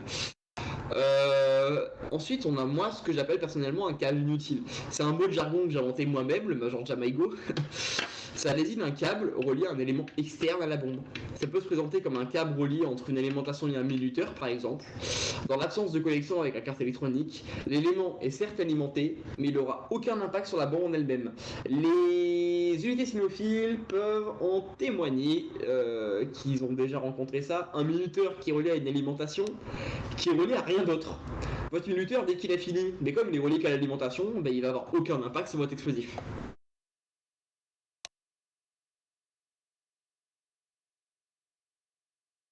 Voilà, c'est quelque chose que vous pouvez rencontrer et voilà, c'est un petit peu chiant. Et bien évidemment, on revient sur le signal permanent, comme son nom l'indique, c'est un signal électrique passé en permanence dans un câble. Le câble effectue obligatoirement une boucle, il arrive à sa source. Tant que la carte électronique capte le signal, aucune instruction n'est effectuée. Si la carte électronique perd le signal, une instruction est exécutée et une détonation peut survenir. Ça, c'est ce qui concerne les câbles. Oui, capitaine. C'est un système à morte. Entre guillemets. Si vous le dites, je sais pas c'est quand c'est morte. C'est utilisé dans plein de domaines, en gros, s'il y a plus d'action qui est donnée, bah ça fait péter le truc. C'est surtout un signal pour lancer des têtes nucléaires. En gros, si vous voulez représenter ça par des portes logiques, ça représente un note. Le note, ce qu'il fait, c'est s'il reçoit de l'électricité, il fait rien. S'il en reçoit pas, il fait un truc. Là, comme il reçoit en permanence de l'électricité, il fait rien. Et dès que la boucle ne fournit plus d'électricité, eh ben, il fait un truc.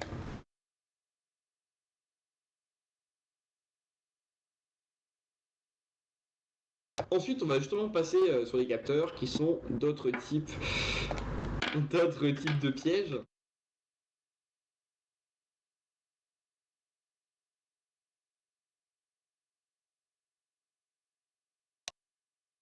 Donc les capteurs, c'est d'autres types de pièges. Donc c'est un élément mesurant une certaine donnée. C'est-à-dire, ça peut être un thermomètre mesurant une température, un dosimétre mesurant un taux de millisievert, etc. Ça peut être tout ça, un chronomètre, c'est un capteur. Ce piège est placé de manière à déclencher une certaine instruction lorsqu'un seuil préenregistré est dépassé.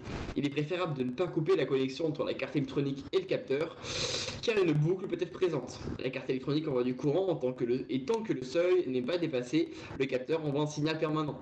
La connexion peut être coupée si un seul câble est présent, ou si aucune tension n'est présente dans la seconde partie de la boucle.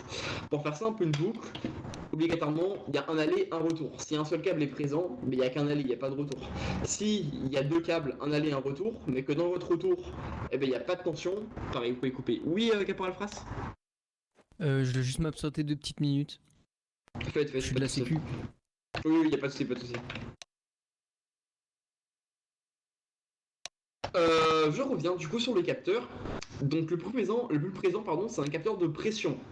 Un capteur de pression, tant qu'un contact est fait ou non, ça va dépendre de ce que c'est comme capteur.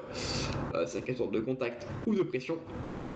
Un signal permanent est envoyé. Seul moyen de désamorcer un capteur et de le dérégler, il faut briser entre guillemets le processus de mesure en neutralisant le procédé du capteur lui-même.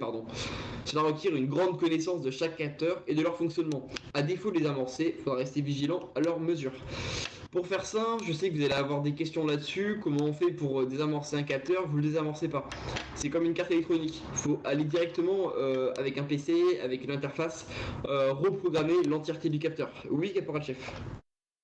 J'avais une question parce que est-ce qu'avec des brouilleurs on peut, on va dire entre guillemets désamorcer plutôt certains explosifs? Est-ce que ça peut marcher rien qu'avec le capteur par exemple? Eh bien, ça peut marcher comme ça peut ne pas marcher, comme je disais tout à l'heure. Vous utilisez un brouilleur par exemple, il y a un capteur, il capte des ondes. Vous utilisez un brouilleur, votre capteur, du coup, il capte plus d'ondes, du coup, ça pète. Signal permanent au niveau des ondes.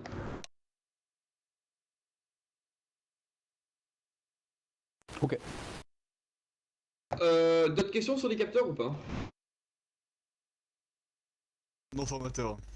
En gros, si j'ai bien compris, les capteurs on s'en occupe pas, on les évite et on va directement à la source principale. C'est ça, vous restez vigilant par rapport aux capteurs, parce que votre mesure ne soit pas activée. Là, on passe à l'équipement spécial.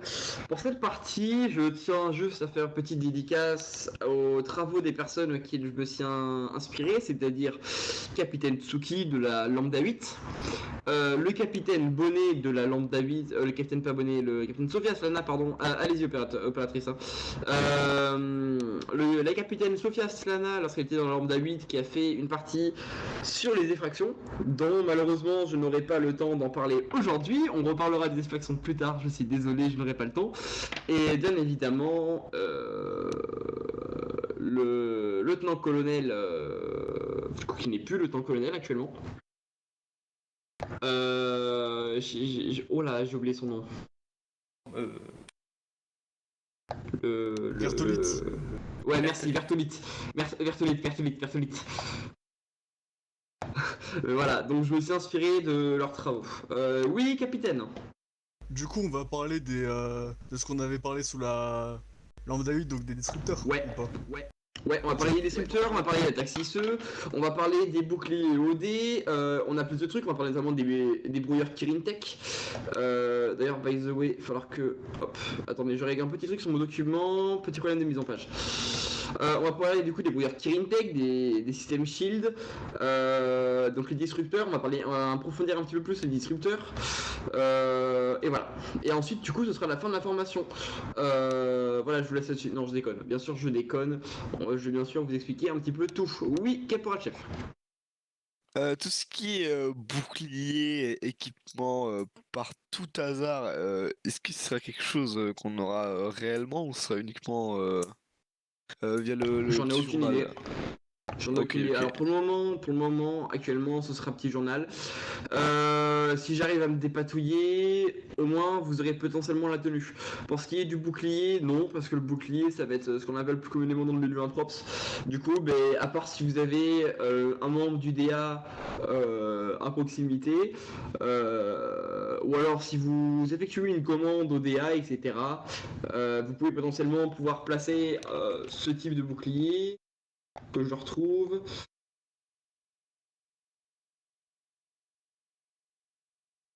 Ce type de bouclier pour vous protéger, vous allez derrière, sinon vous ne placez pas de bouclier tout court.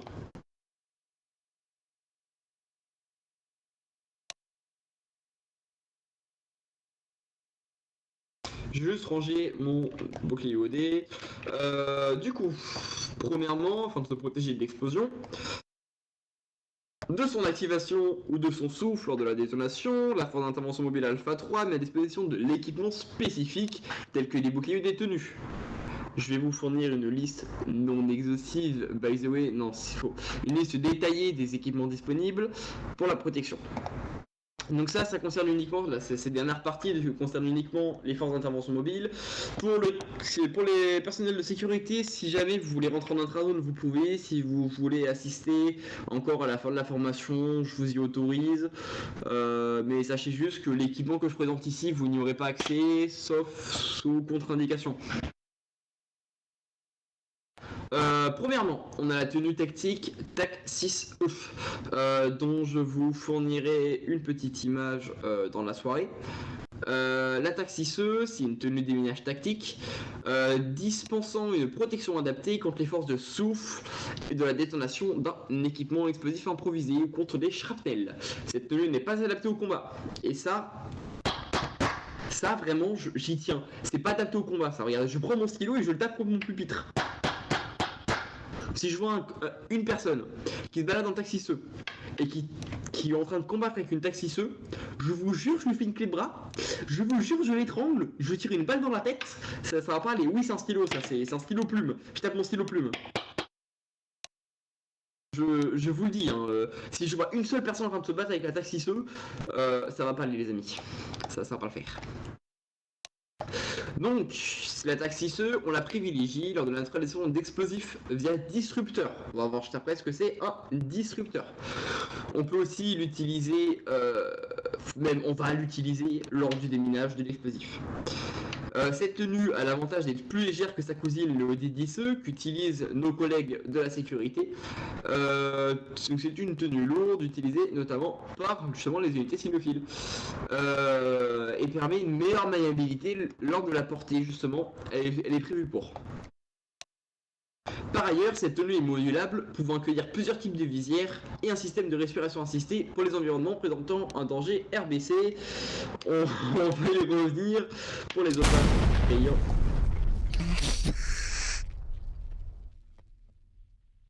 Tant pis, on continue. C'était prévu ça. Non, mais je vous jure, là, ça va m'attraquer les gens. Hein. C'était quoi ça? Oh, j'en ai marre. Prenez pas en compte, non mais je suis sérieux, prenez pas en compte. Le troller.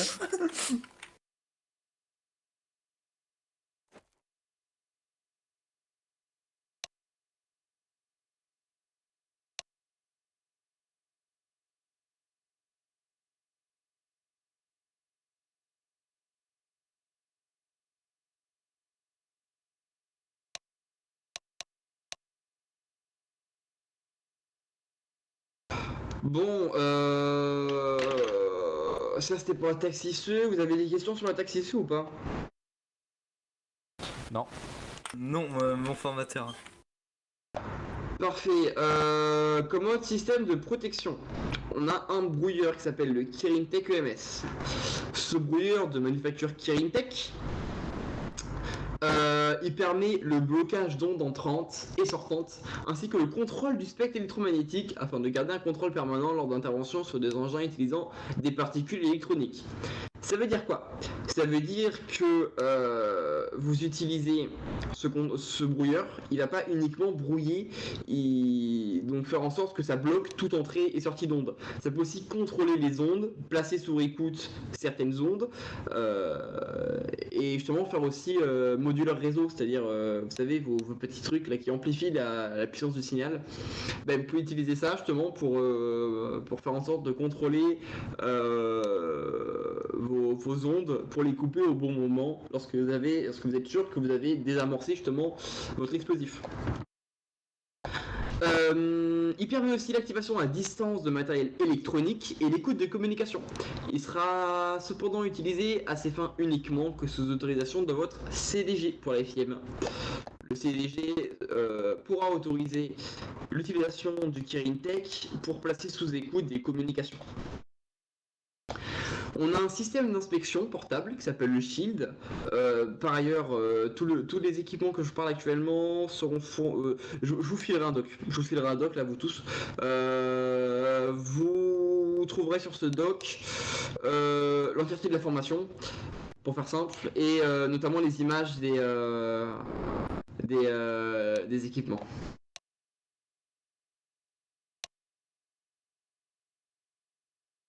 Bon, au pire, vous savez pas, je vous filerai uniquement un petit doc qui résume l'équipement.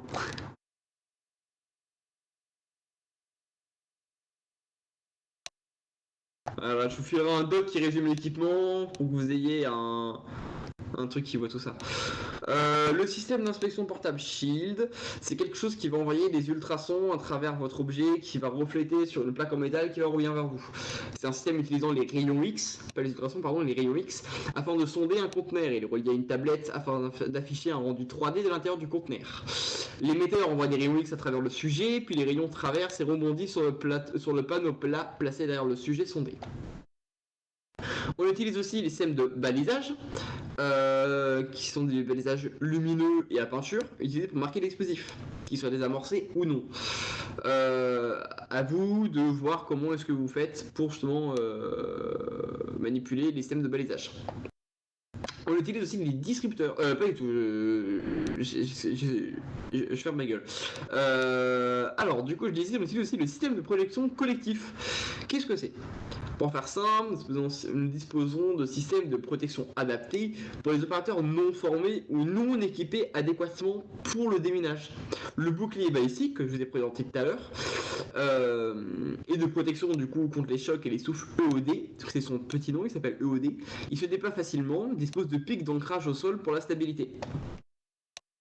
Donc ce bouclier, vous pouvez y foutre vos opérateurs derrière si jamais vous pouvez pas les foutre en sécurité lorsque vous faites péter. Il est prévu pour, hein, il absorbera les chocs, mais je le répète encore une fois, il absorbe pas les balles. Du coup, on va passer finalement au disrupteur.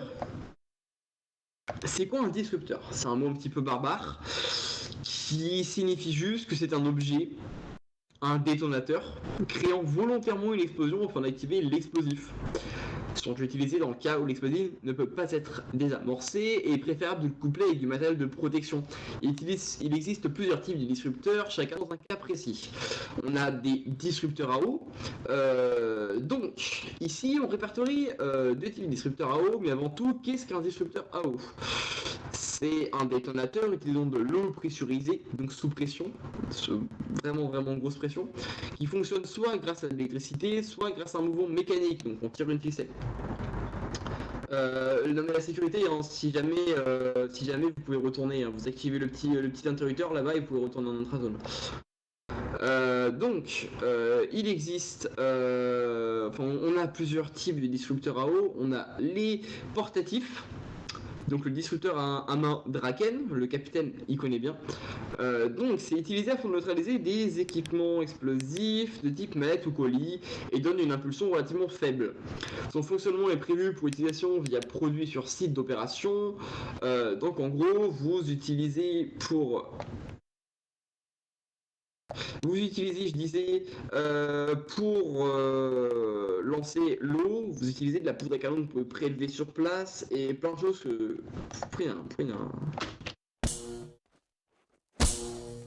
Mais mon formateur, vous tabassez Non, faut les tuer, non, Major, faut les tuer, non. Faut vraiment pas les tuer.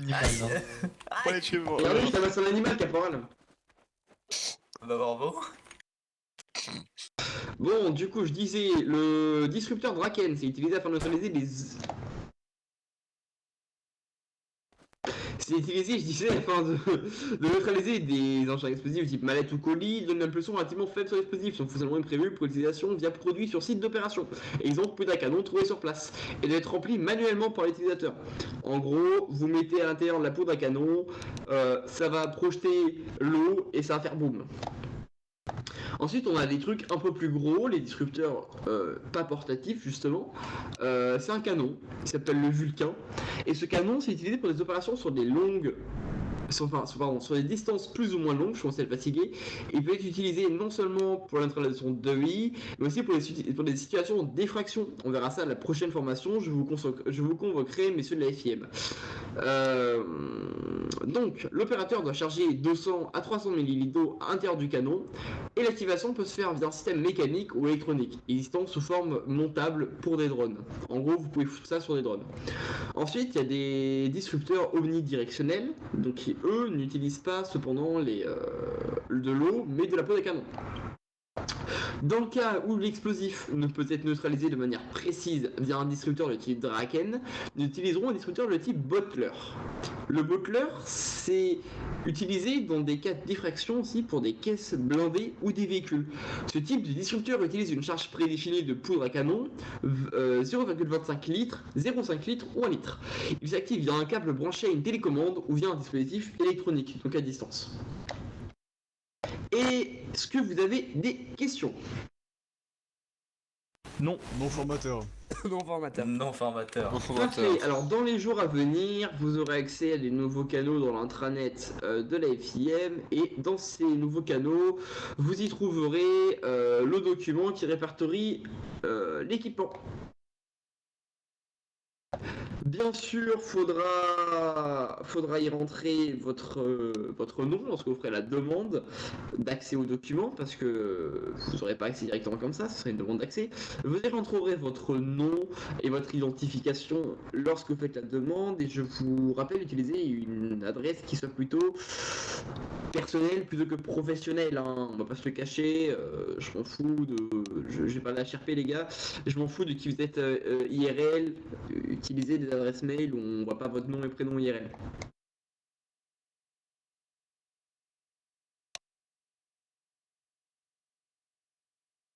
Parfait.